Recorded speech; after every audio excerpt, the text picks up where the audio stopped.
Working class beer reviews. Looking at Modelo Especial. Now I'm on a bit of a roll here with the Latin lagers. I just did the Dos Equis Especial. Um, this is a 32 ounce bottle. These have become increasingly popular in the past few years.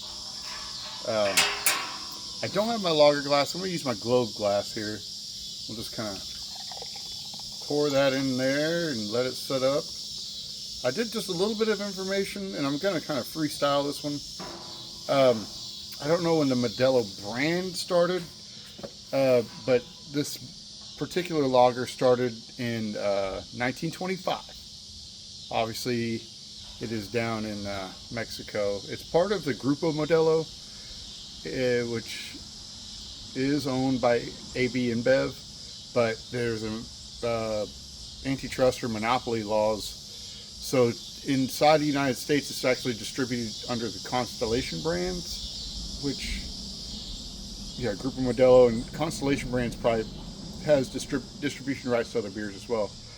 But that includes Corona, Pacifico, Estrella, Jalisco, Victoria, Leon, Modelo, and Modelo has Modelo, Modelo Light, Modelo Negra, and they have, they have cheladas and stuff like that too, and Modelo Premier or something like that. I've not seen that one.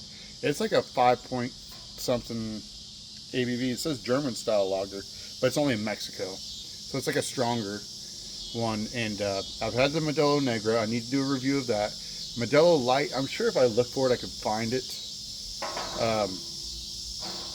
So when you buy the 12 ounce bottles, think of a shrunk down version of this, and it always has the gold foil and the cap and stuff like that.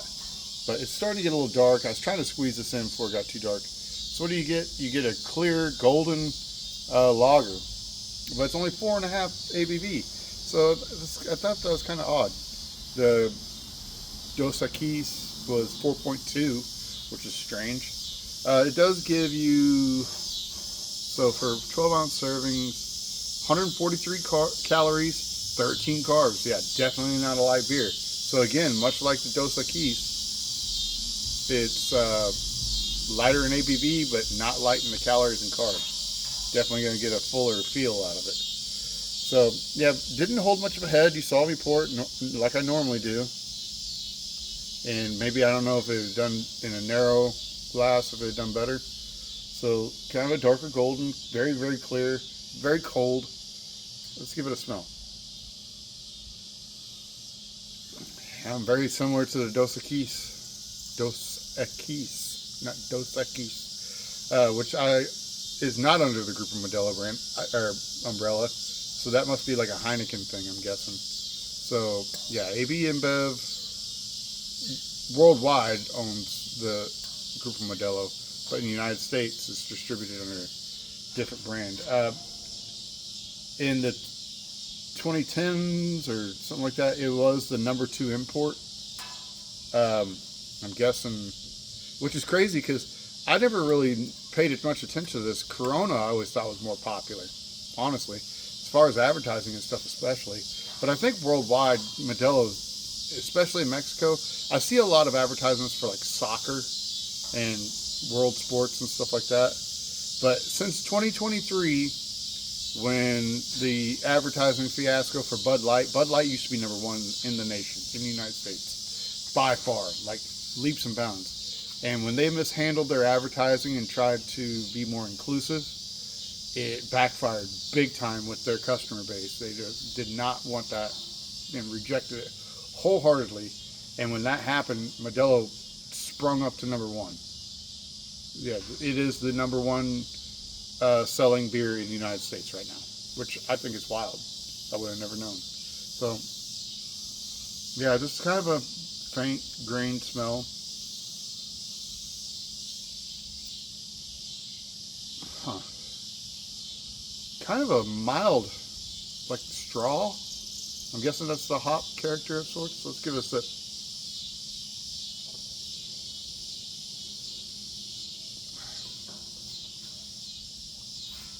Yeah, I mean, it's good, clean, refreshing.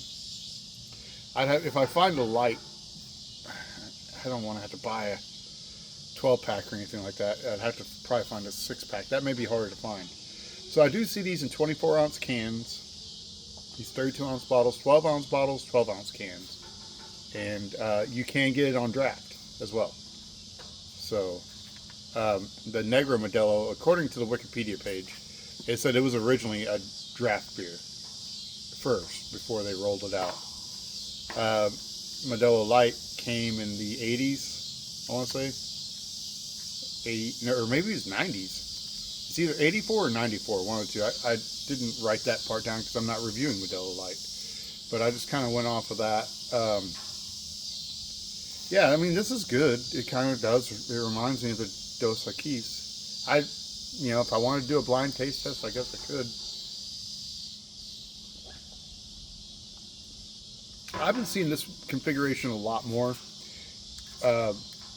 around my town. We do have a fairly decent-sized Hispanic population, despite all the government turmoil and everything. We have a Tyson factory and a lot of construction crews and stuff like that around here that they work very hard at.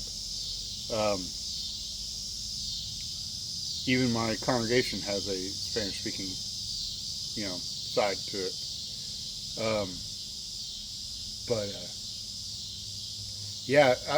I think when I started seeing the bigger bottles, I saw the Corona Familiar in that brown bottle, but it's about the same size. So this seems like it's kind of coming off the heels, at least in my area. This configuration's probably been around for a long time. Honestly, it wouldn't surprise me if they do have 40s of it in other areas where it's in higher demand. But I don't see 40s. But it wouldn't surprise me. Or even maybe 1 liters. Like I was talking about the Famosa that I did a review for. They come in 1 liter bottles. That's crazy. That'd be like tall. But yeah, it's good. It's nice and cold, refreshing. It's like it stormed today and got into like the 90s by the end of the day. It's just super humid. Something like this would be very refreshing after a real sweaty, hot day. So, yeah. I have a cousin that loves this stuff. He calls them yellow bellies, I think. Not yellow belly. Mellow yellow. Yeah, that's what he calls it. Mellow yellow. Something like that. So, now, yellow bellies, I think, is Coors Original. What some people call Coors Original yellow bellies. Yeah, mellow yellow, I think my cousin calls this. I remember visiting his house one time and he bought a 12-pack of the bottles. And I'd never had it before. And this is back in the days probably when I would have shoved a lime into it, like a lot of people do with Corona. Carbonation's building up. Oh, yeah. But yeah, very obviously, #1 selling beer, very popular. Be careful with the clear glass.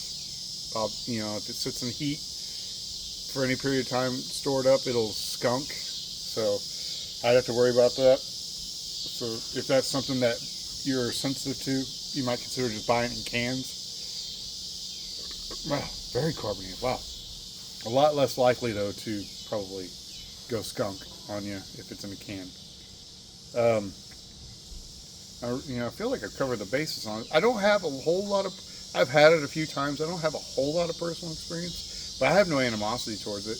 The price is what it is. For this, I want to say I paid like $3.29. It is a 32-ounce bottle, although I can get 32-ounce cans of Miller High Life and Milwaukee's Best Ice for like $2.30. So, and I can't say that this is any better than that. Oh, the dogs are out.